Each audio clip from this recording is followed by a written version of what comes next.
Estoy sorprendidísima que Karen Reijard no es feminista. Tampoco sabía quién era Ramos Padilla. ¿Vos pensabas que era feminista, Karen? Dale, ¿en serio? Ya está con nosotros nada más y nada menos una de las mujeres del momento. Teresa García, ¡Bravo! senadora bonaerense, bienvenida. Ay, qué lindo tenerte a vivo.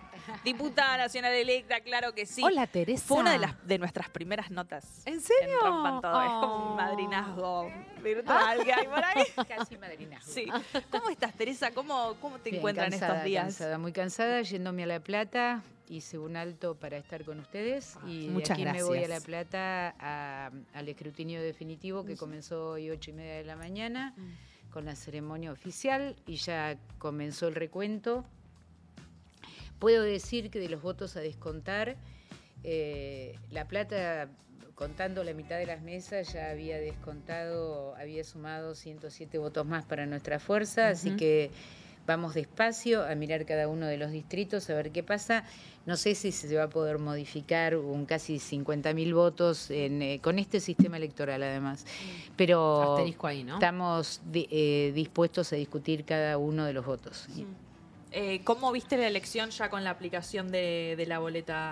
Única papel. Bueno, no hubo quejas respecto del electorado en cuanto a la tardanza, al tiempo, a las colas. En general manifestaron que fue muy fácil y muy rápido, pero hago esta advertencia porque yo lo vengo diciendo desde antes de la elección.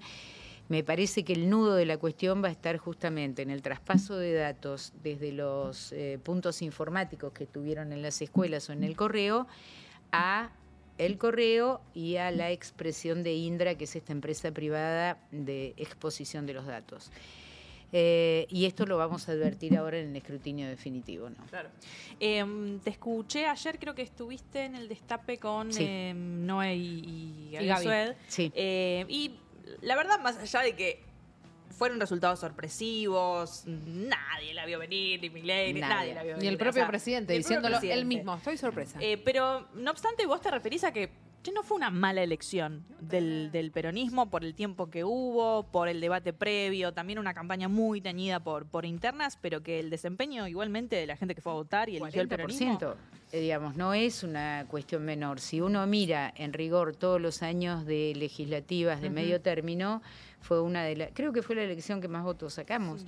Lo que pasa es que se generó no solamente, digo, las negras no juegan solas, juegan las blancas también.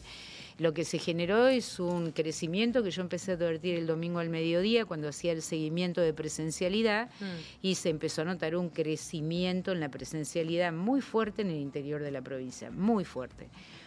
¿A qué responde eso? Estamos analizando los datos, pero responde a que las fuerzas del medio de provincias que eran unidas, pero ahora no se sabe si mucho, en la provincia de Buenos Aires tenían el centro de la provincia, Expresión con Somos, tenían a Pasaglia en la segunda sección electoral y claramente todo ese electorado se volcó a Milei, ¿no? Este es uno de los componentes más importantes y además un reflejo de lo que sucede con lo que... Lo dije anoche, lo vuelvo a repetir con muchísimo respeto.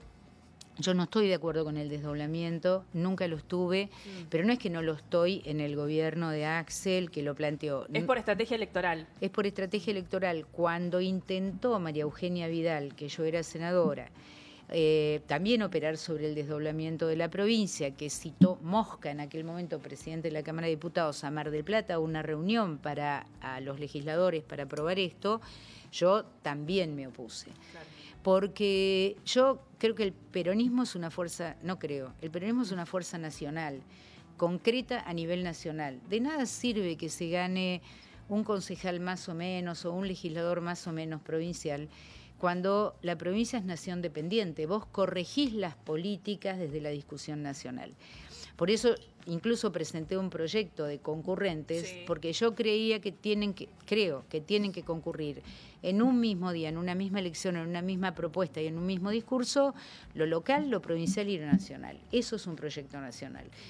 Lo otro es balcanizar al peronismo, digamos. Lo otro es este intendente sacó más votos que el otro intendente, digamos, no es lo que el contenido al que refiere nuestra fuerza política. Teresa, ayer analizábamos y seguimos analizando cómo se llegaron a estos resultados y fundamentalmente a cómo llegaba cada uno de los y las argentinas a votar. ¿A vos te parece que los argentinos y las argentinas llegaron a votar a estas elecciones de medio término en libertad? No. Absolutamente. Creo que Factor USA. Sí. Creo que el gobierno se dio una estrategia que por lo visto fue acertada, que fue lo que siempre hace la derecha, imprimir miedo previamente, ¿no? Mucho miedo. Entonces los discursos eran, vuelven los Cuca, el lunes negro, va a aparecer, mientras que Estados Unidos está queriendo ayudarnos. No, Estados Unidos, Trump le dijo, vaya, gane una elección y vuelva, a ver si lo voy a atender. La influencia del gobierno de Estados Unidos, ¿no? Del Fondo Monetario la última semana.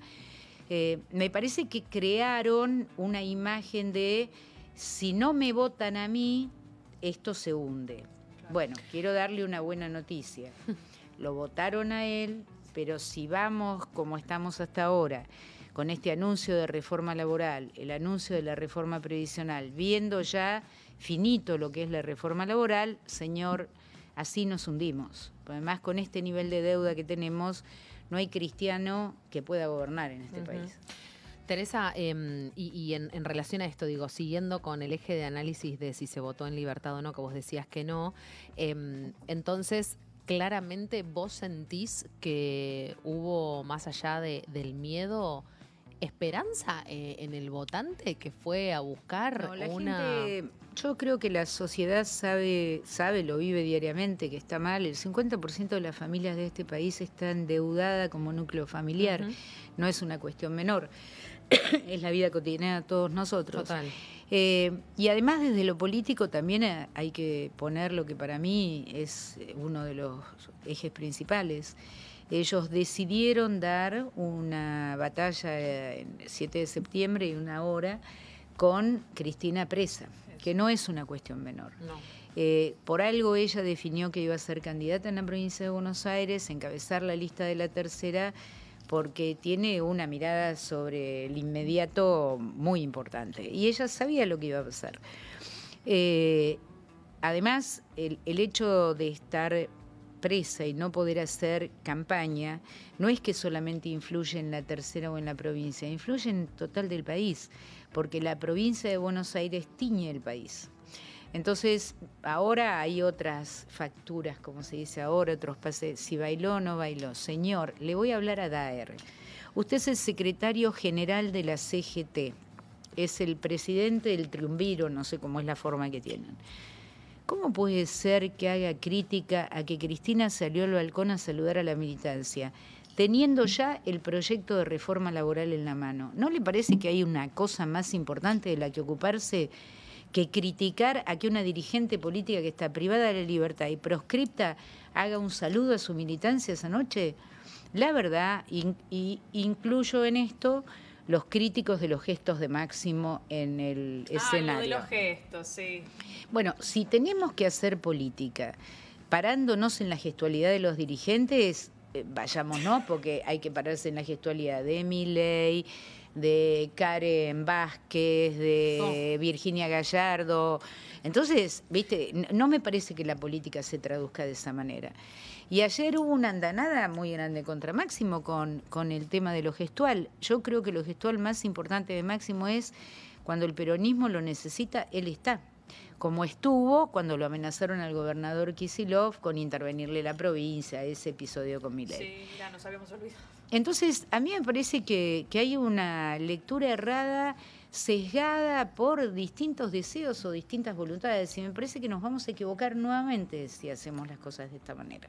Y con este panorama, qué bueno que trajiste lo de la reforma laboral, porque la derecha siempre que tiene la oportunidad, el peronismo también, lo que pasa es que ahora, bueno...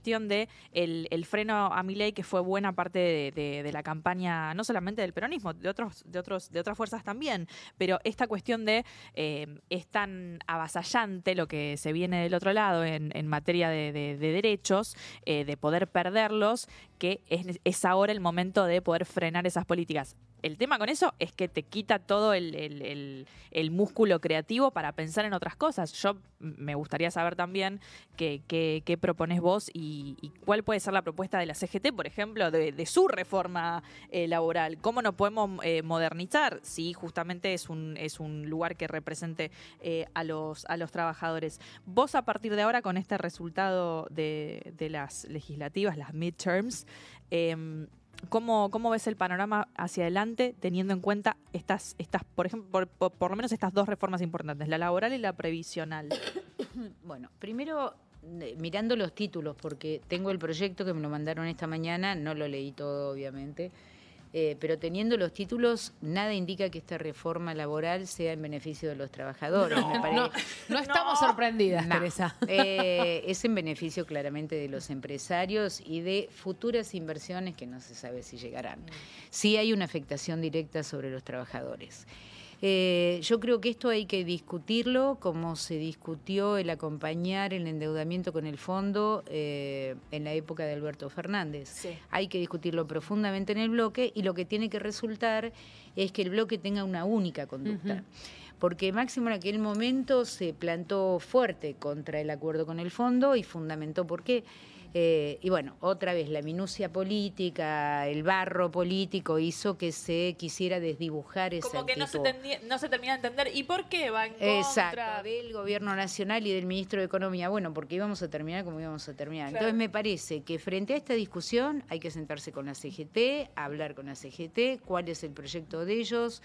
Cristina algunas cosas verbalizó en aquel documento que sacó, que tenía un párrafo que decía el peronismo se desordenó y se desvió, que hablaba de la nueva estatalidad, hablaba del tema de la salud pública y privada, digamos, tenía varios ejes. Me parece que hay que retomar esa discusión antes que ver si tuviste 2 puntos más o menos para ver quién es el futuro candidato, porque me parece una discusión vana.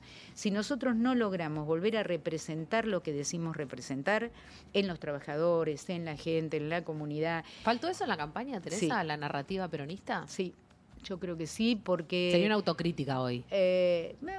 No tengo problema.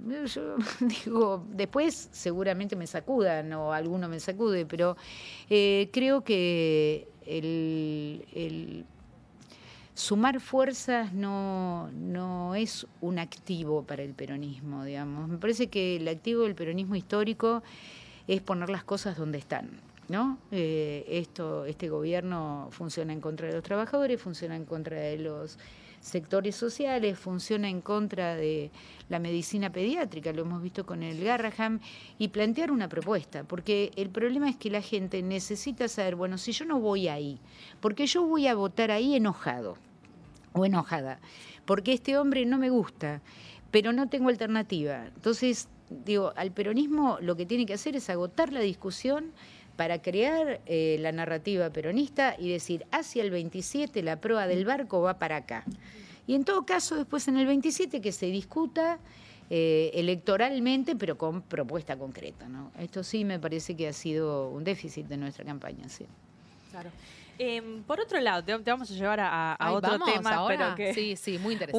Un poco tiene que ver porque va a ser senadora un montón de tiempo, Patricia Bullrich.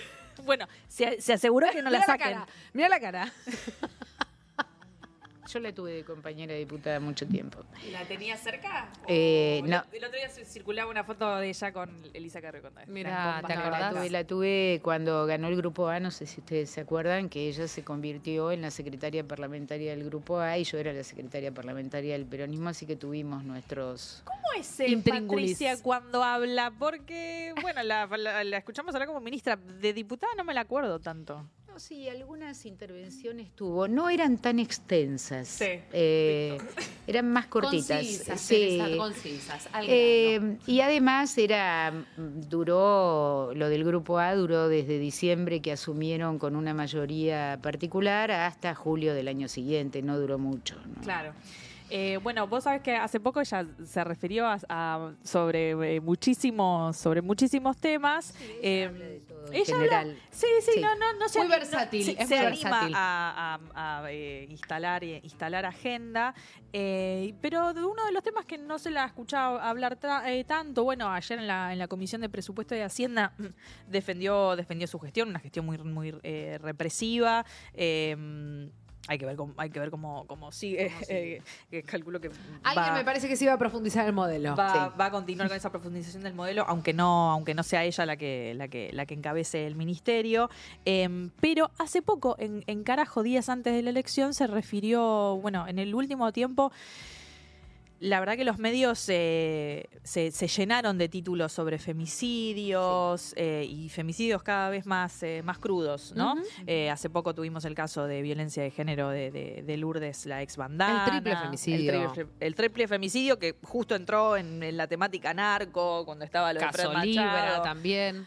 Bueno, y hace poquito se refirió entonces Patricia Bullrich a el feminismo y este backlash, ¿no? Esta respuesta conservadora, que es básicamente lo que dijo es, bueno, las feministas por su culpa, se chicas. envalentonaron con que son mejores Algo que habrán los hecho. hombres. Sí, la pollerita estaba muy corta y les gusta mucho salir a bailar. Más o menos que iba por ahí. Claro, la sí. narrativa. Sí, quisieron ser más que los hombres y ahora los hombres las Claro. están matando. ¿Lo tenés por ahí, Manu? ¿Lo escuchamos con Teresa? A ver. La diputada dijo, este es hasta contra ahora vos. ha habido este año 178 femicidios.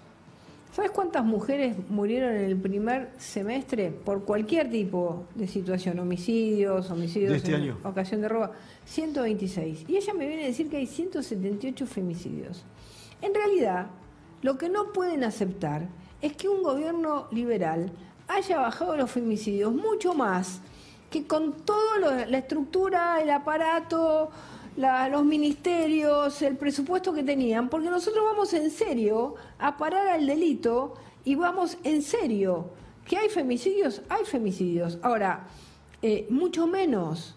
Del 2023 al 2024 bajamos un 9% de los femicidios y este año lo vamos a bajar mucho más. Son raros esos cálculos que Son que raros, hace, porque sí. el promedio sigue siendo un femicidio por día, un Pero femicidio además cada no importa 36 cuál horas. sea ni el promedio ni Ahí, la ese cantidad. eso es el tema. Digamos, el tema es cuál es el comportamiento contra el que debemos luchar desde el Estado fundamentalmente, de las organizaciones, de las propias organizaciones feministas, de las no feministas y desde la política, para que esto no ocurra. Cuando la escucho, la había escuchado en las redes Sí. y me hizo acordar a, ustedes no habían nacido, al 76, cuando la primera ronda de las madres sin pañuelo pedía por sus hijos, y el discurso oficial del gobierno militar era algo habrán hecho. Esto es lo mismo.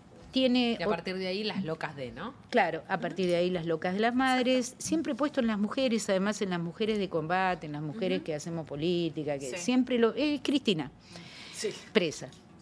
Entonces me parece que la metodología de la derecha siempre la misma, el discurso de la derecha siempre el mismo. Lo que sí muestra con esto que dijo es una insensibilidad pocas veces visto.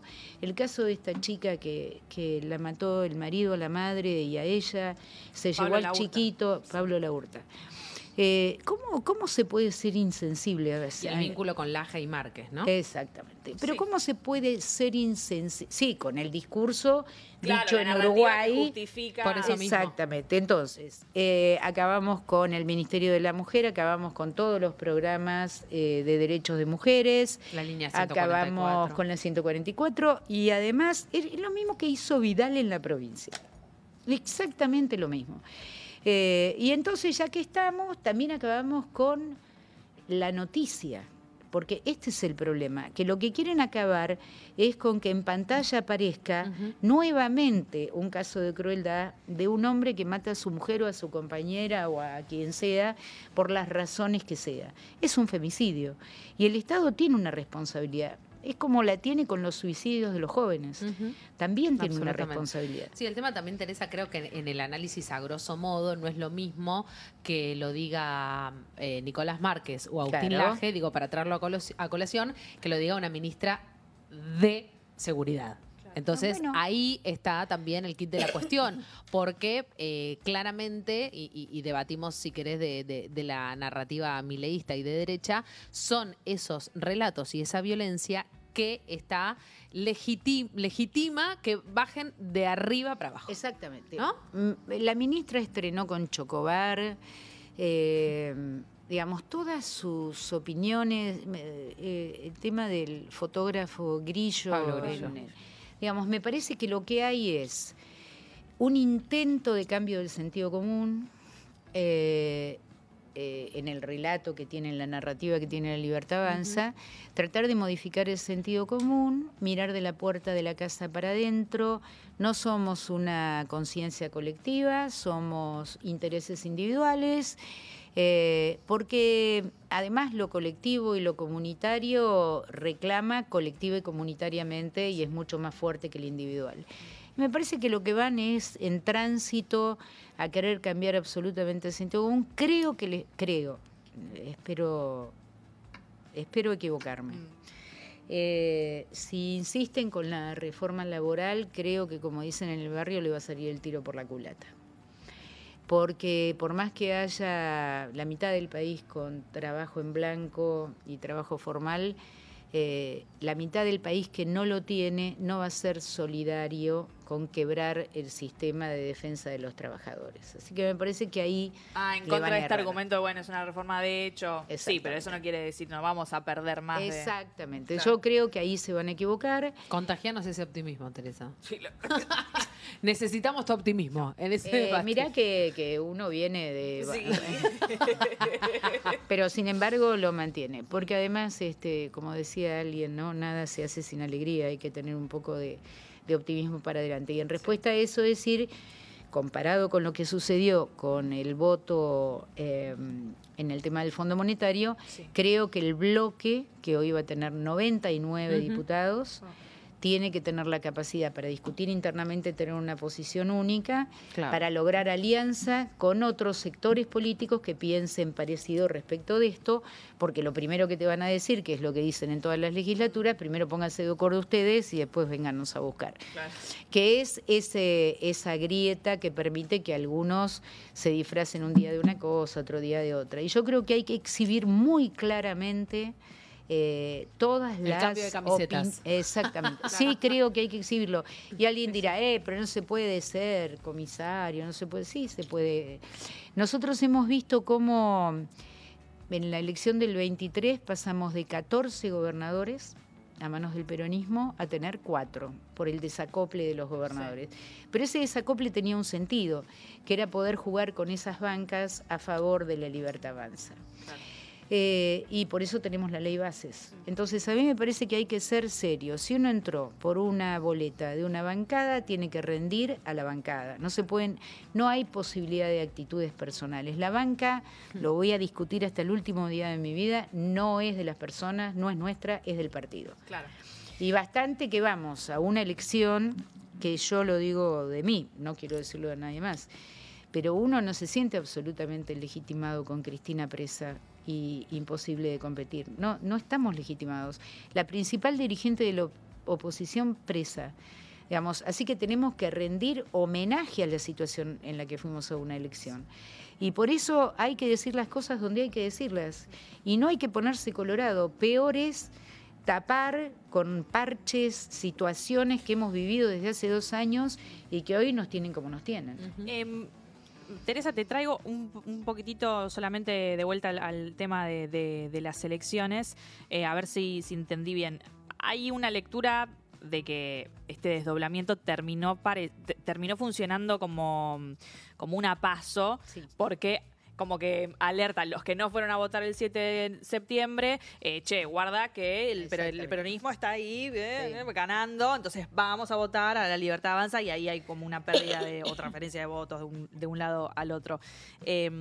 Con lo cual, una posible discusión sobre interna peronista debería discutirse intrapartido, las PASO como herramienta electoral? No, yo lo que creo es que hay que discutir a dónde nos llevó la definición de este sistema electoral, que además agravado porque se modificó en un año electoral, que nunca en general se hace eso. Y con la boleta única papel sumada a esta historia. Una elección que a un mes de haber tenido la otra, había que explicarle a la sociedad cómo se votaba, porque la gente, incluso ese mismo día, tenía algunas dificultades para entender.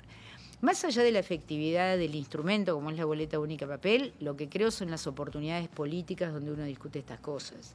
Y me parece que el desdoblamiento, así como en el 23 el desacople funcionó en contra del peronismo y perdimos muchos gobernadores, nosotros tendríamos que haber ido con toda la fuerza del peronismo en una única fecha. Lo dijimos cuando yo planteé el proyecto de concurrencia, porque creo absolutamente en eso, donde concurran los intereses locales, provinciales y nacionales. Es un aprendizaje, ya se ha hecho la prueba, la experiencia. Creo que ahora también los legisladores provinciales y nosotros mismos tenemos en nuestras manos la posibilidad, durante todo el año que viene, de pensar seriamente en un sistema electoral que, a mi gusto también, debiéramos plantear elección cada 4 años y no cada 2, porque es un infierno. En relación a eso, Teresa, viene la siguiente pregunta, que ayer lo charlábamos también con Artemio López cuando intentábamos analizar los resultados. Una de las primeras cosas que decía Artemio López era lo de tener a Cristina presa, y después intentábamos entender los resultados por la baja de votantes, ¿no? Por la poca cantidad de gente que fue a votar, y en comparación con 1983 para acá. ¿Y tenés alguna reflexión al respecto? Sí, mira, hay un número que da cuenta de ello. En el 2001, con la crisis que tuvimos, fue a votar el 74% del electorado. El 24% votó a Clemente y a la feta de salame. Pero efectivamente hubo un voto activo de 74%. Esta vez, cuando uno empezó a seguir las elecciones, todo el norte del país, Capital Federal y muchas provincias, no superaron el 52% de los votos. Obviamente, una elección como la que tuvimos, y vuelvo a insistir, se nacionalizó desde diciembre del año pasado, sabíamos que iba a ser una campaña nacional. Por eso también mi observación con el desdoblamiento, logramos un 67% de los votos, 10 puntos menos. ¿Qué interpretación hago yo de lo que pasa? Cuando no hay una cuestión atractiva, una cosa que quiebre la lógica, la estática de una campaña electoral aburrida, densa, 2 campañas electorales, la gente... Finalmente, a mí me ha dicho gente, no voy a ir a votar, ¿para qué? Si total son todos iguales. No somos todos iguales. Entonces hay que discutir por qué no somos todos iguales. ¿Y por qué la gente piensa que sí? Exactamente, eso. Entonces, hacia adentro, ¿por qué la gente que piensa que sí? Y hacia afuera, para el 27, es que no somos todos iguales. Y eso hay que poder discutirlo con propuesta concreta, porque un 10% de ausentismo es alto. Es un montón. Y hubo una presencialidad en el interior de la provincia, que es lo que yo medí desde el mediodía, muy importante. Tuvimos Tandil con un 70%, no me acuerdo ahora, pero San Antonio de Areco con un 68%. Iba creciendo a medida que pasaba la tarde, muy alta la presencialidad, muy alta. ¿Y eso qué quiere decir? Bueno, esto se compuso de los votos que fueron a las fuerzas de centro, a las otras ofertas electorales. El peronismo bajó solamente 200.000 votos. Sí. No y fue una mala elección, y ellos crecieron casi 1 millón de votos. Mismo modelo que en el gobierno de Macri. Cuando hubo PASO, Macri creció hacia la general 1 millón de votos. Lo mismo.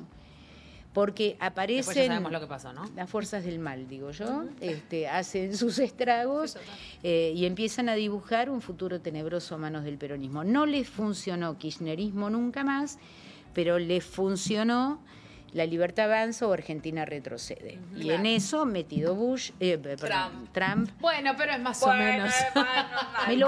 Desde ayer que me lo vengo confundiendo. Bueno, pero es porque más o menos, ¿viste? No al ALCA que se está por cumplir. Claro, Que ahora se está se cumple el no al se ALCA. cumple el aniversario. Tengo solo una pregunta más. La voy a enmarcar en esto de que se despertó el Poder Judicial.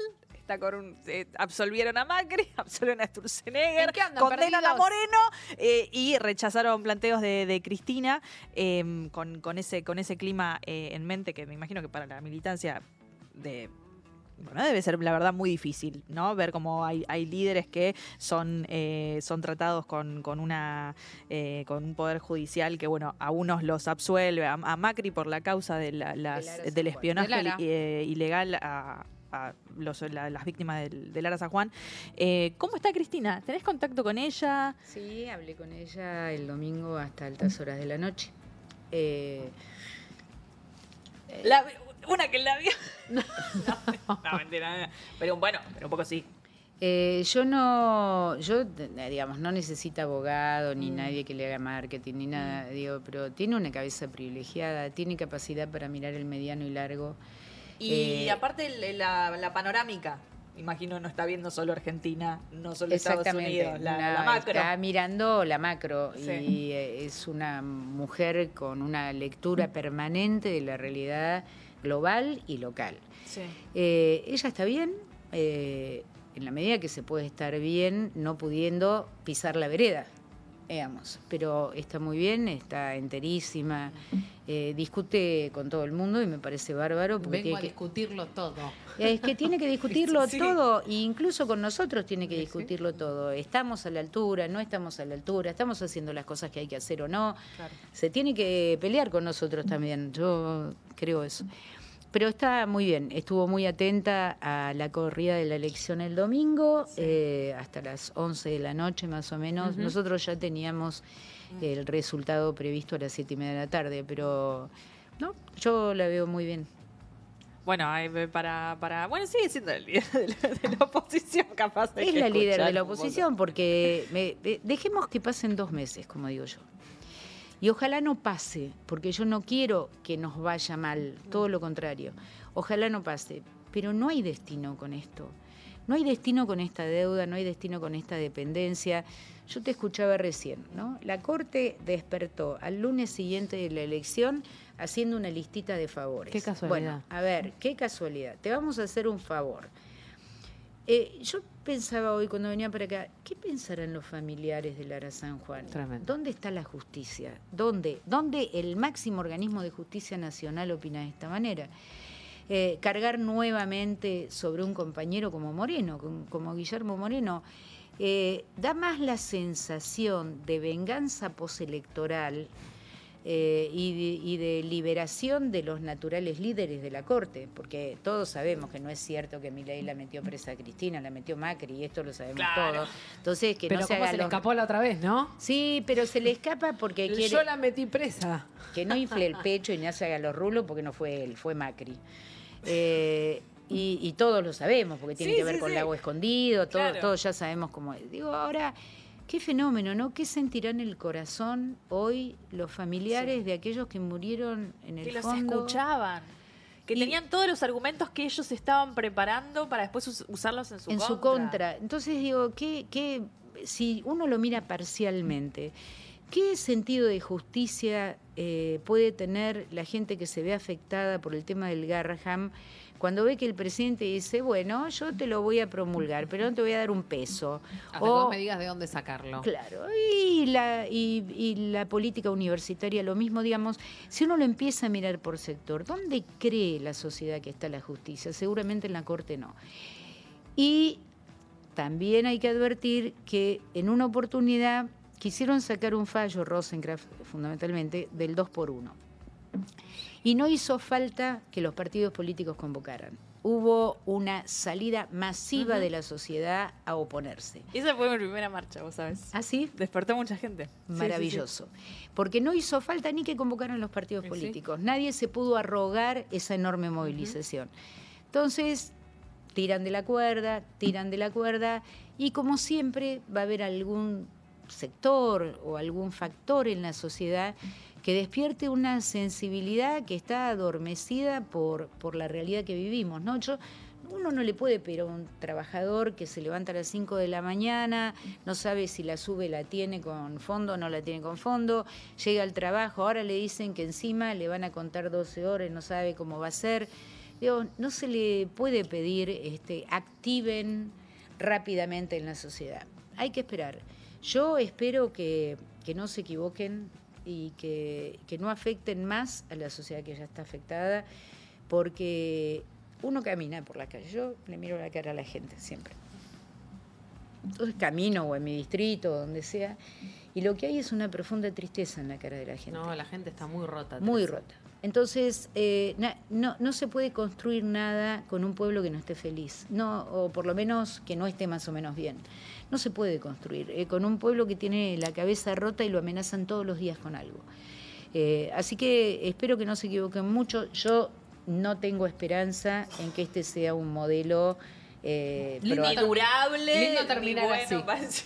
Es muy optimista, la verdad. No, pero pienso en la gente que votó a Milei para no tener un lunes negro y ahora el lo tienen dólar de martes. vuelta está en el mismo Bueno, lugar. pero por eso martes. digo, no, al revés, yo soy optimista, creo que va a haber un despertar social y creo que va a haber un despertar en la política, porque es obligado que haya un Sí, despertar sí, en la dirigencia absolutamente. política. No podemos mirar para el costado. No, ya no más. Teresa García en Rompan Todo. Muchísimas gracias, Muchas Teresa. gracias, Estuvimos Teresa. un montón de tiempo hablando. Sí, le robamos muchísimo La tiempo. verdad es que sí. Bueno, muchísimas gracias. Felicitaciones, diputada nacional electa. Nosotros podrán. vamos a ir a una tanda. A una pausa. Y ya sí, volvemos ya con mucha más información. Viene Juan Gentile.